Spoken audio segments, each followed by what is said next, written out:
ছিল ওরা আমাদের সাথে যোগাযোগ করে পরবর্তীতে স্যারদের সাথে ওদের ভালো সম্পর্ক করাই দেয়, যেহেতু ওরা মনে করছিল যে ভাই আমাদের একটা মানহানি হয়েছে সম্পর্ক।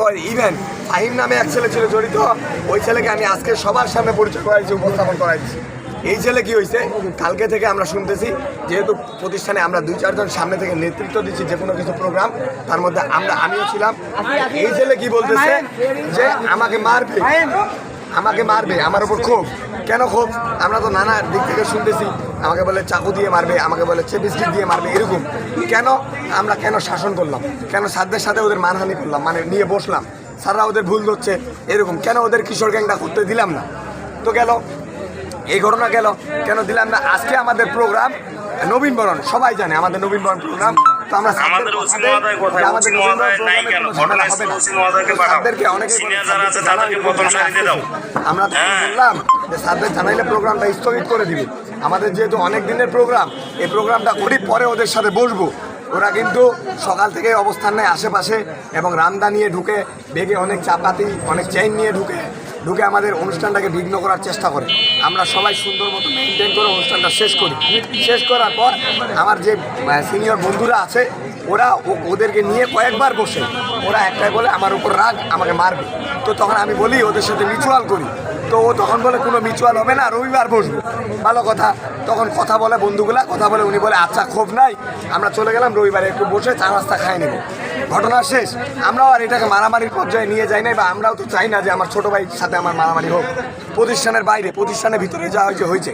তো একটু আগে স্যারের সাথে দেখা করতে আসছি, প্রিন্সিপাল স্যারের সাথে। প্রিন্সিপাল স্যার নাই, আমরা সবাই বের হচ্ছি। হতে একটা গাড়ি চলে গেছে আমাদের, আর একটা গাড়িকে থামাই দিয়ে আমাকে এখান থেকে ওই কর্নারগুলো নিয়ে গেল। আমার একটা বন্ধু সহ আর 2টা বন্ধু এদিকে সাইডে ছেলে পেলে ডাকার জন্য, যেহেতু আমাদেরকে নিয়ে গেছে, নিয়ে যাই আমি ওদের সাথে কথা বলতেছি, ভাই দেখ আমার তো বাবা মারা গেছে, আমার মাও অসুস্থ, অনেকদিন ধরে যোগাযোগও নাই, আমি মানসিকভাবে খুব খারাপ অবস্থায় আছি। আমি তোমাদের জন্যই তো এই প্রোগ্রামটাতে আমরা পরিশ্রম দিলাম, নবীনদের জন্য। তুমিও তো নবীন, তোমাদের জন্য পরিশ্রম দিয়ে যদি ভাই আমাকে দায়ভার নিতে হয়, আমাকে লজ্জিত হইতে হয়, তাহলে আমি আর এই প্রতিষ্ঠানে কোনো প্রোগ্রামে অংশগ্রহণ করবো না। যেহেতু তোমাদের প্রোগ্রাম অংশগ্রহণ করতে যাই, তোমাদের কাছে আমি কালার্ড হইলাম, খারাপ ভাবতেছো।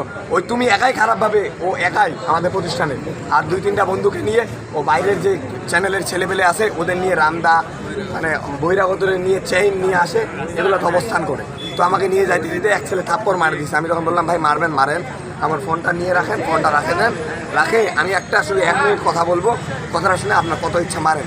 তখন ওই ছেলে আমাকে বলতেছে, ফাহিম নাম না কি নাম, রিমন না কি নাম, ওর নাম হচ্ছে আচ্ছা ওই ছেলে শাহজাহান, ওই ছেলে আমাকে বলতেছে যে আমি আপনাকে মারবো না, আপনার ওই ফ্রেন্ডকে আমাদের হাতে তুলে দেন, আমরা ওকে তুলে নিয়ে যাই, কি করবো আমরা এখান থেকে তুলে নিয়ে যাবো।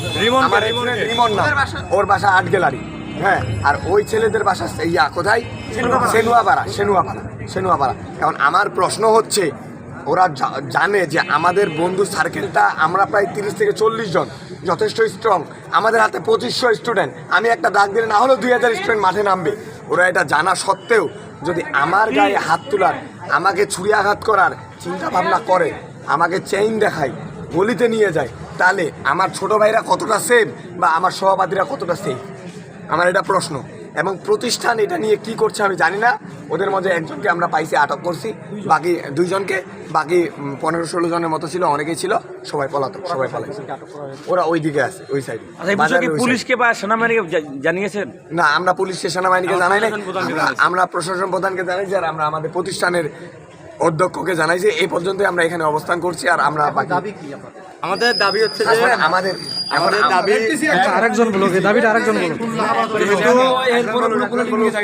যেহেতু আমরা আজকে আমাদের নবীনবরণ অনুষ্ঠান হয়েছে, সে উপস্থাপক হিসেবে ছিল, আমি উপস্থাপক হিসেবে ছিলাম। আমরা যেহেতু পরিচিত মুখ, কলেজে এর আগেও আমরা বিগত দিনে অনেক আন্দোলন করছি। কোটা আন্দোলন থেকে ঠাকুরগাঁ জেলার মধ্যে সর্বপ্রথম 16 জুলাই আমাদের প্রতিষ্ঠান থেকে কোটা আন্দোলন হয়। আমরা পরিচিত মুখ হওয়ার পরও আমাদেরকে দিন নিয়ে যদি রামদায় দিন আটকাইতে পারে, তাহলে আমাদের জুনিয়র যারা আছে 3rd 5th তারা কতটা সেফ? আমাদের দাবি একটাই, তাকে অবশ্যই সাসপেন্ড করতে হবে, প্রতিষ্ঠান থেকে মামলা করতে হবে। এবং তারা যদি আমাদের প্রতিষ্ঠান প্রধান বা প্রশাসন যে এই বিষয়টা না করে, তাহলে আমরা আমাদের ঠাকুরগাঁ পলিটেকনিকের যা সাধারণ শিক্ষার্থী কলেজ আমরা অনির্দিষ্টকালের জন্য বন্ধ ঘোষণা করব।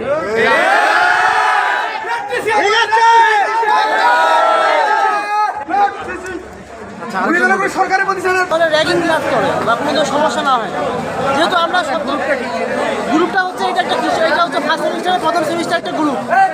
আমরা মূলত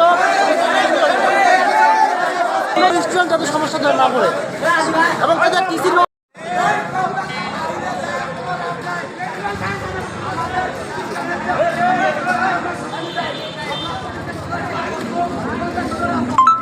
উত্তেজনা চলছে।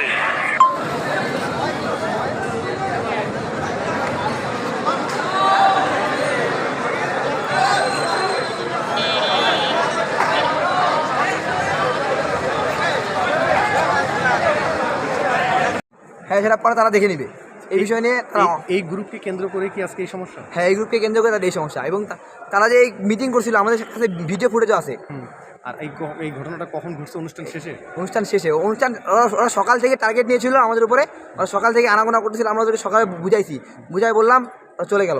আবার ওরা আসলো বিকালের দিকে, আবার ওরা বুঝাই বললাম, চলে গেল। আমরা যখন কলেজ থেকে বেরোই তখন ফোন দিয়ে বললাম যে ভাই তোমার কোনো সমস্যা আছে কি? আর বলছে না ভাইয়া কোনো সমস্যা নাই, আমরা রবিবারে বসবো। আমরা খালি বাসায় গেছি, তাদের শুনতেছি এই কাহিনী। Thank you. যাও।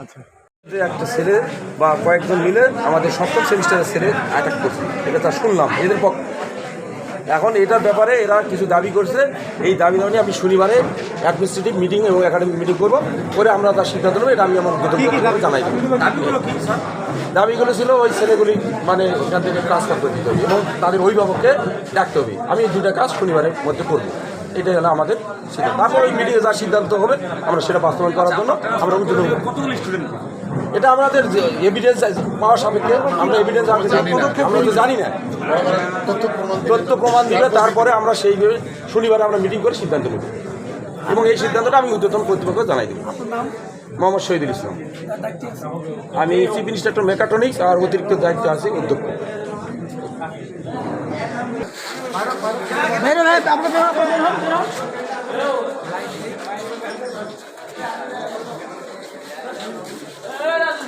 চলে যা।